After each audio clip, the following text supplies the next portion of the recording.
Radio Transmundial presenta Los Grandes Temas. Un tiempo donde el pastor Salvador de Lutri nos lleva a pensar en la problemática más profunda del ser humano. Los Grandes Temas. Segundo libro de los Reyes, capítulo 23, el versículo 21. Segunda Reyes 23, 21. Entonces mandó el rey a todo el pueblo diciendo: haced la Pascua a Jehová vuestro Dios, conforme a lo que está escrito en el libro de este pacto. No había sido hecha tal Pascua desde los tiempos en que los jueces gobernaban a Israel, ni en todos los tiempos de los reyes de Israel y de los reyes de Judá. A los 18 años del rey Josías fue hecha aquella Pascua a Jehová en Jerusalén. Asimismo barrió Josías a los encantadores, adivinos y terafines y todas las abominaciones que se veían en la tierra de Judá y en Jerusalén, para cumplir las palabras de la ley que estaban escritas en el libro que el sacerdote Hilcías había hallado en la casa de Jehová. No hubo otro rey antes de él que se convirtiese a Jehová de todo su corazón y de toda su alma y de todas sus fuerzas, conforme a toda la ley de Moisés, ni después de él nació otro igual. Hasta aquí nada más. Yo no sé si usted alguna vez leyó de corrido el libro de Segunda Reyes y de Segunda Crónicas. Los libros de Segunda Reyes y Segunda Crónicas son libros lúgubres, tristísimos. Son los libros que hablan del reinado. Los escribas escriben el libro de los Segunda Reyes y las Crónicas Reales es el libro de Crónicas, es decir, es el libro oficial. Y realmente uno ve que pasaron un periodo por donde permanentemente había reyes que fracasaban. Es decir, son libros llenos de fracasos. Y de pronto, en medio de eso, se enciende una luz para decir, pero hubo una excepción. Y tal vez la excepción más grande es esta que nosotros le hemos leído, la luz más poderosa en todo el libro de Segunda Reyes, es esta historia de Josías, el rey Josías. Este capítulo dice algo muy interesante con respecto a él. Dice, por ejemplo, no se celebró en Israel una Pascua como esta desde el tiempo de los jueces. Usted piense que en ese momento está hablando de que no se celebró una Pascua así durante el tiempo ni de Saúl, ni de David, ni de Salomón. Es decir, que él logró hacer algo que no lograron hacer ni siquiera el rey David con todo lo que David significaba espiritualmente, ni tampoco el rey Salomón con todo el esplendor.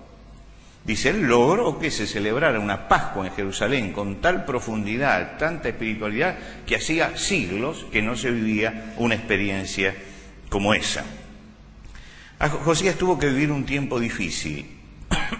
Mientras que leía yo la historia de Josías, decía, la vida cristiana siempre tiene tiempos difíciles. Yo no sé si alguno de ustedes puede darme algún ejemplo de épocas en que haya sido fáciles para los cristianos vivir en la tierra. Siempre son épocas difíciles y épocas de confrontación. Combatimos con las argucias de Satanás, que siempre está presente con la presencia del mal dentro de la sociedad. Combatimos contra los sistemas de Satanás y combatimos contra los impulsos nuestros. Lo que quiere decir que el reino del mal no solamente organiza lo que está afuera, sino que también seduce lo que está dentro. Si todos tenemos que pasar por esto, entonces nunca podemos hablar de tiempos fáciles, sino que nuestra vida son tiempos de lucha. Y bueno, como en los libros de Segunda Reyes y Segunda Crónicas, hay quien va de fracaso en fracaso, ¿no es cierto? Y sin embargo hay también quienes tienen victoria a pesar de la lucha, llegan a victoria. Si uno se pregunta, ¿y cómo alcanzar la victoria? Yo creo que una de las cosas interesantes que sucede con Josías es que él tuvo que luchar contra un tremendo lastre hereditario, el peso de la herencia. El bisabuelo de él el bisabuelo de él, fue un buen rey de Israel, fue el rey Ezequías. Fue un buen rey de Israel. Lo que quiere decir que plantó los principios espirituales en el pueblo. Tuvo un final que no fue glorioso. Pero no obstante, el traspié de él no fue tan grande ni tan notable como para empañar todo lo que fue como rey. Lo que quiere decir que en el antecedente histórico y hereditario había allí un bisabuelo que había hecho un buen reinado. El hijo, por el contrario, el hijo, Manasés, que fue el abuelo de Josías, tuvo una vida moral y espiritual desastrosa. Lo que quiere decir que no aprendió nada de su padre.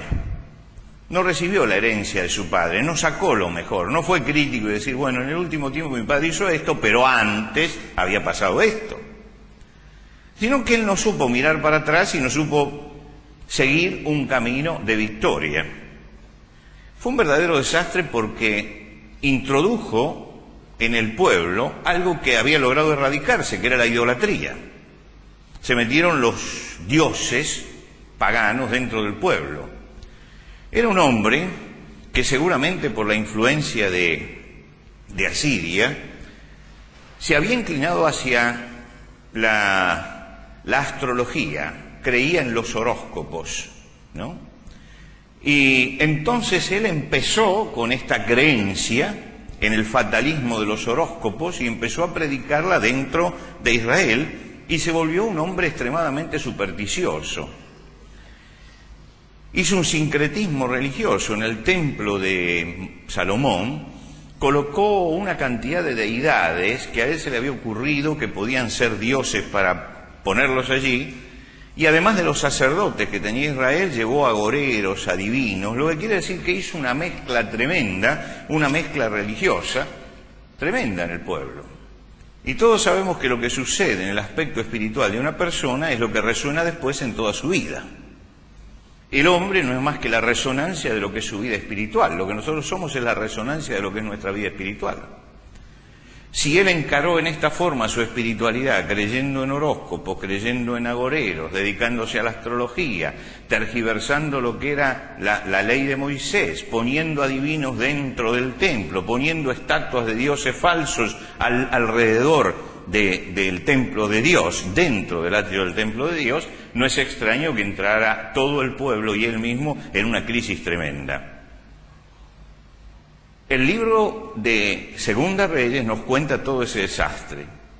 Es interesante que cuando uno lee la historia paralela en Segunda Crónicas, además de contarnos todo el desastre, nos dice que en el último momento de su vida, él cayó prisionero y entonces comenzó una etapa de arrepentimiento y se volvió tardíamente a Dios. Pero deja constancia de esto. A pesar de que él en el último tiempo se arrepintió y se volvió al Señor, el efecto de lo que él había hecho en el pueblo no lo pudo revertir. Es decir, el pueblo siguió el camino malo que él le había trazado. Yo creo que acá hay un tremendo contraste. Ezequías empezó bien y tuvo sus tropiezos, porque era un hombre y tropezó. Manasés empezó mal y quiso terminar bien y no se dio cuenta de que la decadencia espiritual que uno vive después resuena a su alrededor. Y él pudo salvar su propia vida, pero el efecto de lo que él hizo afectó a todos los que estaban alrededor de él. Y su hijo, tercero, el que sería el padre de Josías, tenemos el abuelo Ezequías, el bisabuelo Ezequías, el abuelo Manasés, el padre Amón, fue un hombre que repitió la historia de Manasés, pero sin arrepentimiento. Es decir, copió todo lo malo, pero no se arrepintió nunca. Potenció el mal. No hizo ningún esfuerzo por superar el pasado y tuvo un fin tan triste que los mismos siervos de él pensaron que podían destronarlo y tomar la monarquía, es decir, establecer una dinastía de siervos, y así lo hicieron. A los 2 años lo mataron. Lo eliminaron para ponerse allí. y después vinieron otros y los mataron a los siervos. Todos sabemos cómo son estos entreveros políticos. Pero él pertenecía al reino de los fatalistas. Es decir, ese hombre que dice, si mi padre hizo todo esto, yo fatalmente voy a hacer todo esto.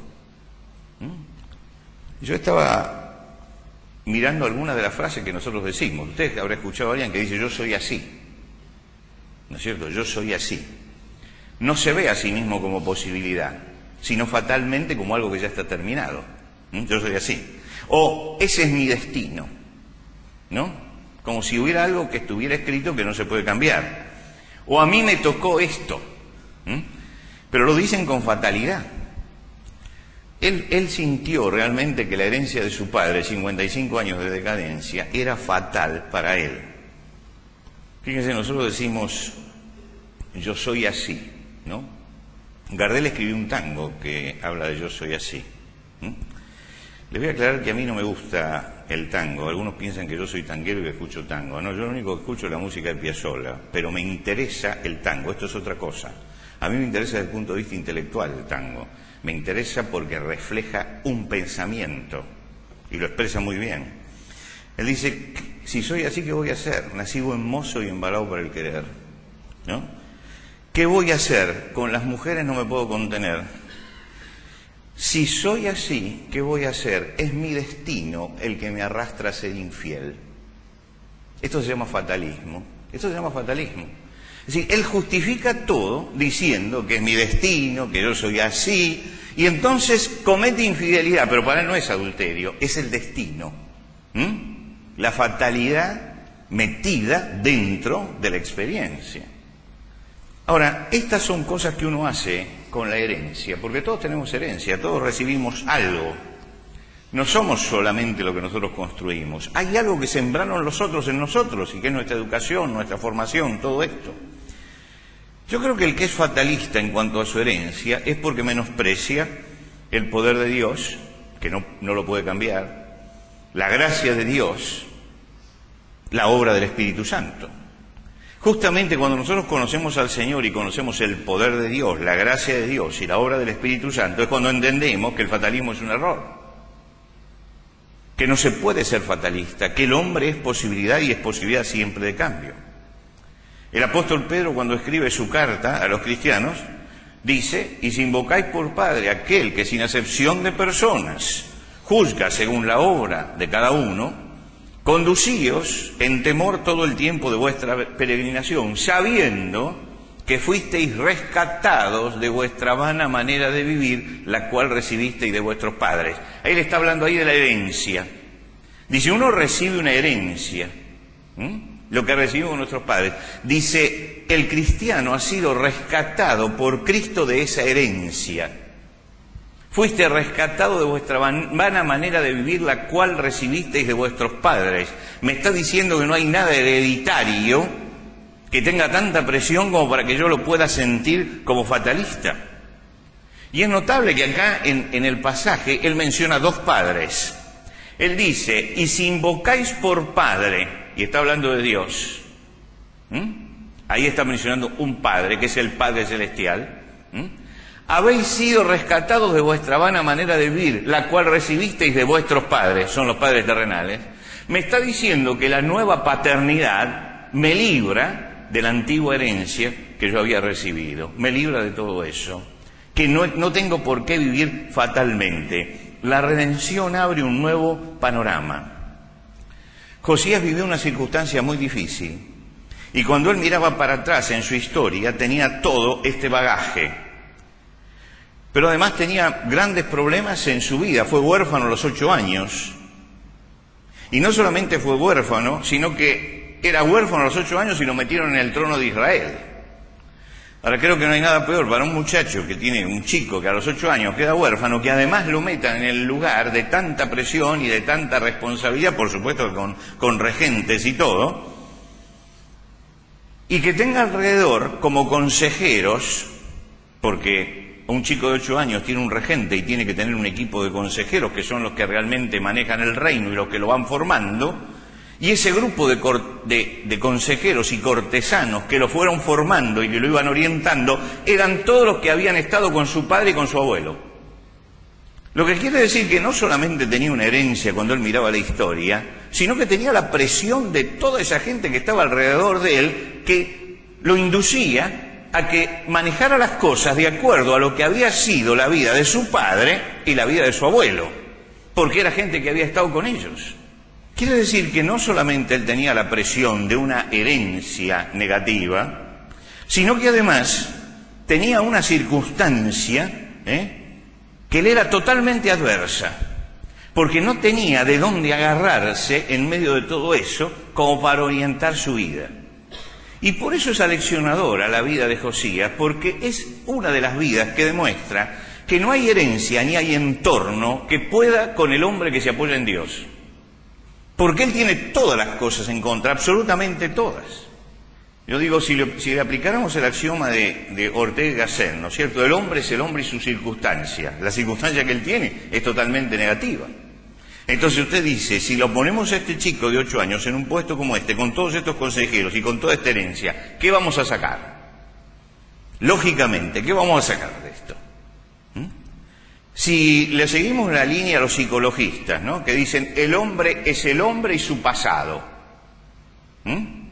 Su pasado. Bueno, ahí tenemos todo el pasado. ¿Qué podemos sacar de un hombre que tiene este pasado? Si seguimos la línea de los sociólogos, que dicen el hombre es él y su realidad socioeconómica. Es decir, todos los humanistas que opinan sobre esto le dan un valor desmedido a todas las cosas que rodean al hombre, como si esto fuera determinante. Lo que no quiere decir que las cosas que tienen alrededor no ejerzan influencia, por supuesto que ejercen influencia, pero no son determinantes. Josías tenía una herencia terrible, tenía circunstancias adversas, estaba en una etapa de crecimiento, era todavía inmaduro, con malos modelos, con consejeros corruptos, con un pueblo corrupto. Y uno dice, de acuerdo a todas las teorías, él tiene que ser un desastre personal y social. Y sin embargo, dice, él llevó a una reversión al pueblo tan grande que le hizo celebrar una Pascua como no había sido celebrada desde el tiempo de los jueces. Dio vuelta al asunto, y lo dio vuelta totalmente. Evitó el consejo de los obsecuentes. Usted sabe lo que son los obsecuentes, ¿no es cierto? Evitó el camino de los corruptos. Ordenó moralmente al pueblo, quitó todas las supersticiones, destruyó todos los ídolos, y la conclusión del libro de los reyes es esta que nosotros hemos leído. No hubo otro rey antes que él que se convirtiera, Y acá hay una gran palabra que nosotros la usamos siempre en el Nuevo Testamento y que aparece acá en el Antiguo Testamento. No hubo otro rey antes que él que se convirtiera al Señor de todo su corazón. ¿Por qué hay vidas que no cambian? Porque no se convierten al Señor de todo su corazón. Convertirse es darse vuelta para mirar al Señor y estar con Él de todo corazón, de todo corazón. Josías era consciente de la herencia, de la circunstancia, de todo eso, de todas las cargas que tenía, pero se volvió al Señor y se convirtió de todo corazón. Él no dio una media vuelta, él dio una vuelta entera. Para convertirse uno tiene que dar una vuelta entera. Y en esa vuelta entera, en este versículo que nosotros leímos, usted seguramente escuchó una resonancia de otro pasaje de la palabra de Dios. Se lo leo. No hubo otro rey antes que él que se convirtiese a Jehová de todo su corazón, de toda su alma y de todas sus fuerzas. ¿No le suena esto? ¿No lo leyó en algún otro lado? Acá los que leen la Biblia dicen que sí, que lo leyeron en otro lado. Lo leyeron en otro lado. ¿Por qué? El Shema de Israel, Deuteronomio 6, es la oración que repite el judío permanentemente, que comienza justamente con la palabra Shema, por eso lo llaman el Shema. Dice, oye Israel, el Señor tu Dios, el Señor uno es. y amarás a Jehová de todo tu corazón y de toda tu alma y con todas tus fuerzas. Y fíjense ustedes que aquí dice, amarás al Señor tu Dios de todo tu corazón, con toda tu alma y con todas tus fuerzas. Y cuando se habla dice, no hubo otro rey como él que se convirtiese a Jehová con todo su corazón, con toda su alma y con todas sus fuerzas. Lo que había sido ordenado en la ley es lo que pasó en el corazón de Josías. Él se convirtió a Dios, se convirtió a Dios. Él dijo realmente en ese momento, las cosas viejas pasaron, he aquí todas son hechas nuevas. Eso es la conversión. No se llevó ningún lastre del pasado con él, no se llevó ninguna cosa, ni tampoco creyó que fatalmente lo que había pasado lo había marcado, sino que cuando él conoció al Señor, entregó su vida de todo corazón al Señor, se entregó por entero al Señor, en forma tal, y por eso se utiliza aquí la palabra conversión, porque la palabra conversión es la entrega total del hombre a Dios, en forma tal que ninguna de las áreas de su vida, ni su corazón, ni su alma, ni sus fuerzas, ni el mundo interior, ni el aliento, alma es el aliento, ¿no? La palabra hebrea es el respirar de la persona, ni las fuerzas, que es la acción. Quiere decir que en las tres palabras se va desde lo interior hacia lo exterior. Ni lo más profundo de él, ni lo que se veía exteriormente, ni lo que él hacía, estaba fuera de los planes de Dios. Él se dio vuelta como persona así, totalmente al Señor. Y el Señor realmente comenzó a ser el centro de su vida. Mis hermanos, no hay cambio, aún en los cristianos, si no hay una conversión total al Señor. Si realmente yo no empiezo por modificar por el Espíritu Santo mi mundo interior, poniéndolo delante de Dios, para que desde adentro, desde lo más profundo, ese mundo interior esté respondiendo a los mandamientos de Dios. Si yo no hago primero la autocrítica de mis sentimientos más profundos delante de Dios, para decir, esto que yo siento no es de Dios, esto que yo pienso no es de Dios, esta duda que me asalta no es de Dios. Es decir, empezar por mirar el mundo interior, no el mundo exterior. El mundo exterior es lo que viene detrás, es la última etapa. Pero el cambio del mundo interior, un cambio profundo, un cambio completo, un cambio que afecte las cosas más íntimas del corazón.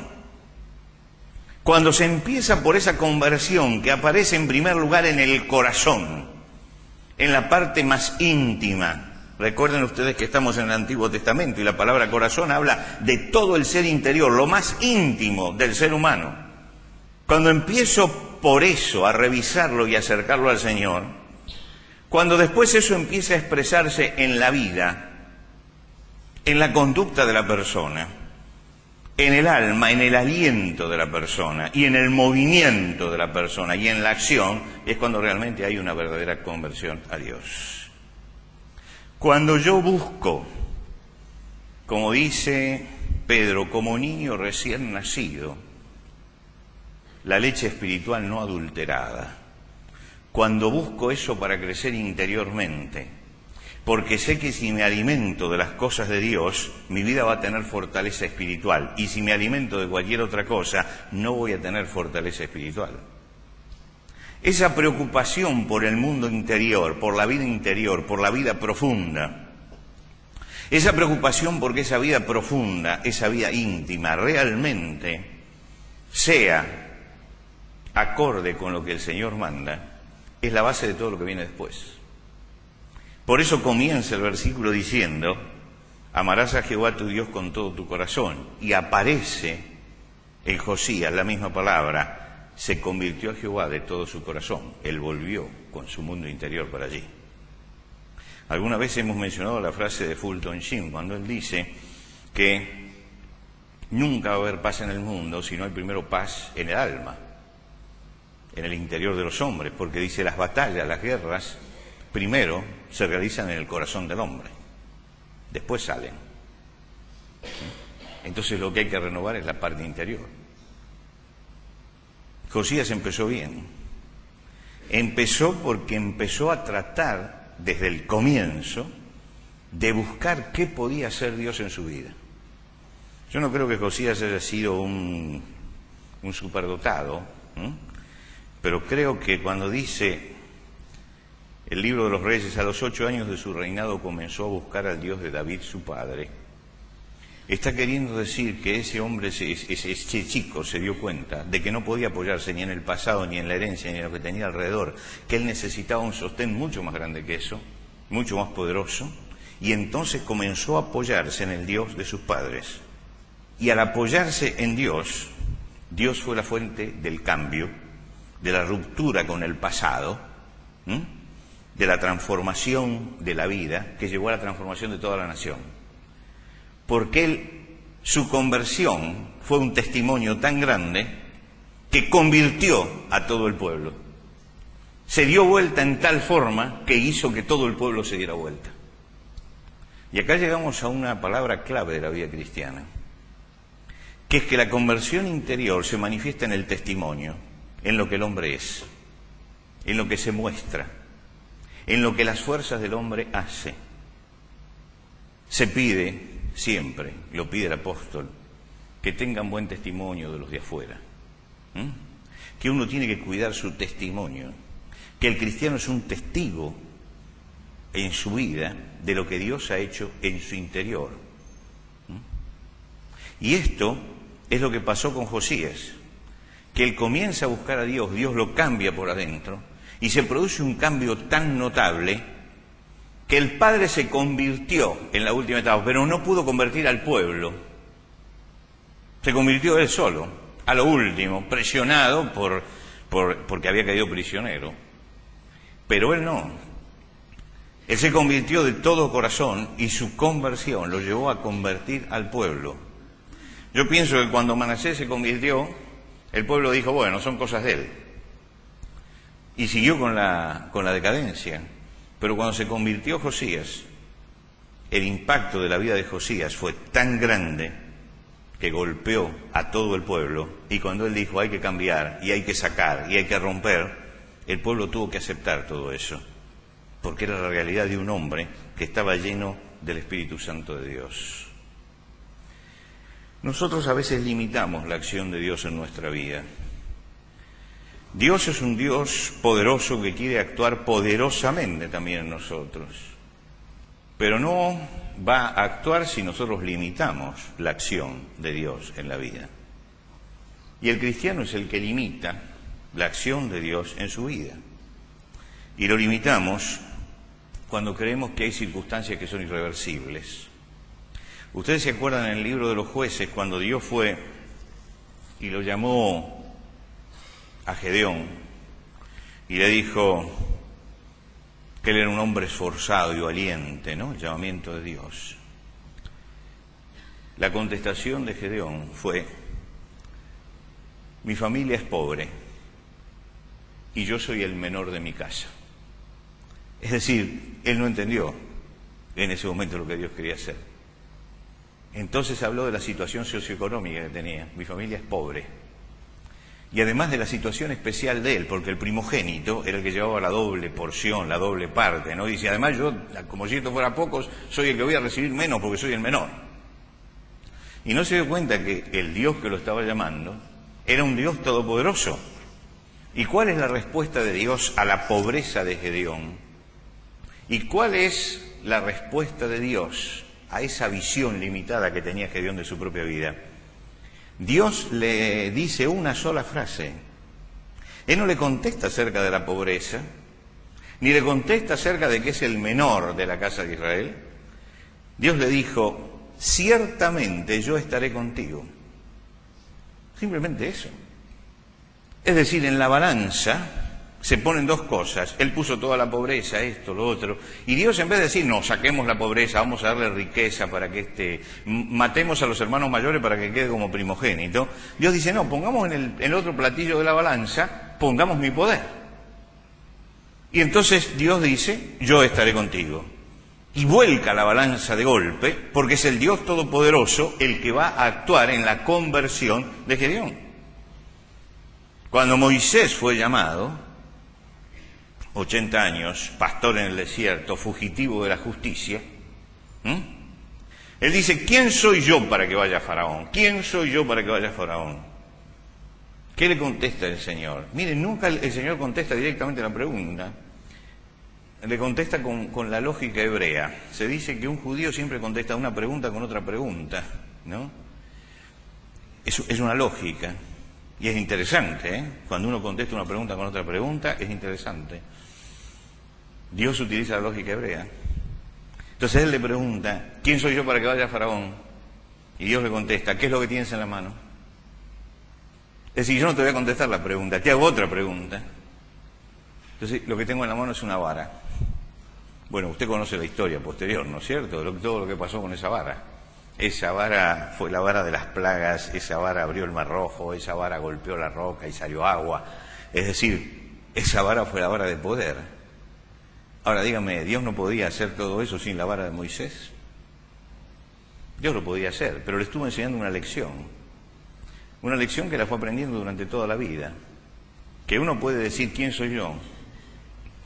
Pero si uno pone lo poco que tiene en las manos de Dios, Dios eso lo hace poderoso. Y Dios hizo eso poderoso. Porque lo que él tenía en la mano era una rama seca sin vida, que produjo todas esas cosas. Josías eligió vivir dependiendo de Dios. Destruyó todos los ídolos. Y el pueblo aceptó que le destruyeran los ídolos. Quemó todos los dioses falsos. Y el pueblo aceptó que les quemara todos los dioses falsos. Destruyó todos los lugares de prostitución idolátrica y sacó a las mujeres que se prostituían de esos lugares. Y el pueblo aceptó que había que tener un cambio de vida en ese sentido. Y celebró la Pascua. Y dice, y celebró una Pascua que desde el tiempo de los jueces no se celebraba algo tan grande como eso que él hizo. Un hombre que se convirtió a Dios siendo chico, que descubrió el poder de la palabra de Dios, que rasgó sus vestidos ante la palabra de Dios, que llenó su vida de esa palabra de Dios y que llegó a dar vuelta a todo el pueblo. Todos arrastramos cargas del pasado. Todos tenemos historia. El hombre es un ser histórico, con memoria histórica. Los animales no. El hombre sí, tiene una memoria histórica poderosa, poderosa. El otro día estaba con un señor mayor que se quejaba de que estaba perdiendo la memoria. Y yo le dije, bueno, hay algo más terrible que perder la memoria. Me miró y le dije, peor que perder la memoria es tener toda la memoria. Era un profesor, y creo que fue un profesor de literatura, si no recuerdo mal. Y le dije, acuérdese usted de un cuento de Borges que se llama Funes el Memorioso, un hombre que se acuerda de todo, que cuando va a recordar el día de ayer necesita 24 horas para recordarlo, porque se acuerda de todos los detalles. Eso sí es terrible. Gracias a Dios que tenemos un filtro, ¿no? Donde hay cosas que van quedando en el olvido. Y recordamos otras cosas, ¿no es cierto? Recordamos otras cosas. Todos tenemos memoria, tenemos una carga del pasado. No nos tenemos que dejar vencer por esa carga del pasado, porque el pasado es pasado. No puede ser agobiante ni destructivo. A veces creemos que las circunstancias no nos ayudan, ¿no es cierto? La circunstancia no me ayuda, tengo todo en contra, por eso fracaso. No hay nada que Dios no pueda remover. No hay cambio que Dios no pueda hacer. No hay ruptura que Dios no pueda realizar. No hay transformación que Dios no pueda hacer. Sin Él no hay fortaleza. Sin Él no hay respuesta y sin Él no hay verdadero cambio. Solamente con el Señor hay fuerza. Solamente con el Señor hay respuesta. Y solamente con el Señor hay un verdadero cambio en la vida. El salmista da una lección en el Salmo 46 acerca de cómo tener fortaleza. Él dice, Dios es nuestro amparo y fortaleza, nuestro pronto auxilio en las tribulaciones. Por lo tanto, no temeremos, aunque la tierra sea removida y aunque se traspasen los montes al corazón del mar. Aunque todo se conmueva, la fortaleza de Dios, el poder de Dios, es lo que me hace permanecer constante. Josías fue un hombre que se volvió a Dios de todo corazón, que se convirtió. En esa conversión él descubrió la palabra de Dios y la aplicó a su vida. En esa conversión él transmitió con su testimonio la conversión a los que estaban alrededor y los llevó al Señor, los dio vuelta también a ellos para que vinieran al Señor. En esa conversión les enseñó lo que era el gozo de celebrar a Dios. La Pascua era la celebración del Señor. Los llevó a la cima de la adoración a todo el pueblo en agradecimiento por la redención. Remozó en ellos el sentimiento que como nación tenían olvidado desde hacía siglos, porque se había convertido de todo corazón y porque sintió que un hombre podía tener circunstancias muy adversas y podía tener una herencia muy adversa y podía tener consejeros muy adversos, pero tenía un Dios todopoderoso y Dios fue su fortaleza. La fortaleza que no le dio la herencia, la fortaleza que no le dieron los consejeros, la fortaleza que no tenía por educación ni por la gente que lo rodeaba, él la reemplazó con la fortaleza de Dios. Dios fue su amparo y fortaleza.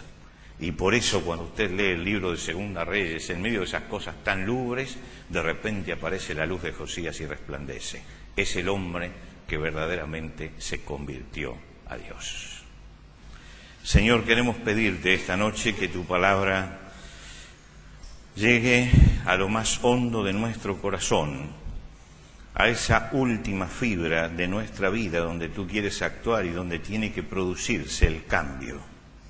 Te rogamos, Señor, que tú penetres con tu espíritu hasta ese último nervio de nuestra alma, de donde nacen los pensamientos y los sentimientos más profundos, para que tocados por el Espíritu Santo en la profundidad de nuestro ser, podamos ser renovados por el Espíritu de adentro hacia afuera, en una manifestación de vida, en una manifestación de tu poder en nosotros. Queremos darte las gracias por esta noche que hemos podido acercarnos al trono tuyo para traer nuestras inquietudes y necesidades, y a la sabiduría de la palabra tuya para poder analizar nuestra propia vida. Al cerrar, Señor, este servicio de hoy, lo hacemos en la confianza de que tú vas a contestar nuestra oración de acuerdo a tu inmenso poder y también a tu inmensa sabiduría. Pero también lo hacemos pensando en lo que tú quieres decirle a nuestra alma, a nuestro corazón, a través de tu palabra.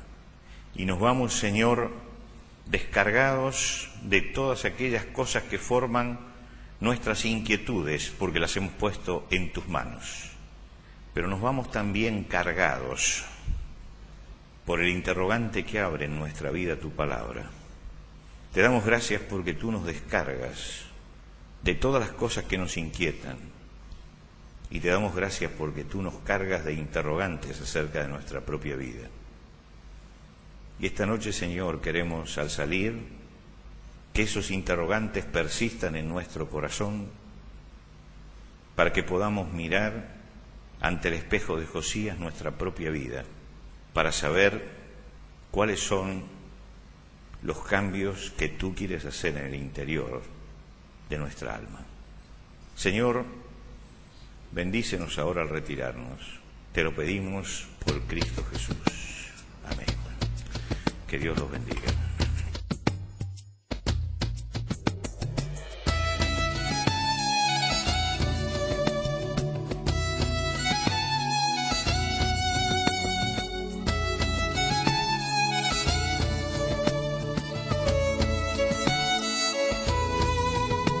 Antes de finalizar los grandes temas del día de hoy, les queremos dar los canales de comunicación donde usted puede entrar en contacto con el pastor Salvador de Lutry. Por carta, hágalo a Los Grandes Temas, casilla de correo 5051, Montevideo, Uruguay. Los Grandes Temas, casilla de correo 5051, Montevideo, Uruguay. Y el correo electrónico losgrandestemas@transmundial.org. losgrandestemas@transmundial.org. Nos encantaría escuchar de usted, saber cuáles son sus comentarios, preguntas, reacciones e inquietudes sobre el tema de hoy. Por ahora nos despedimos hasta otro espacio de Los Grandes Temas, una producción de Radio Transmundial.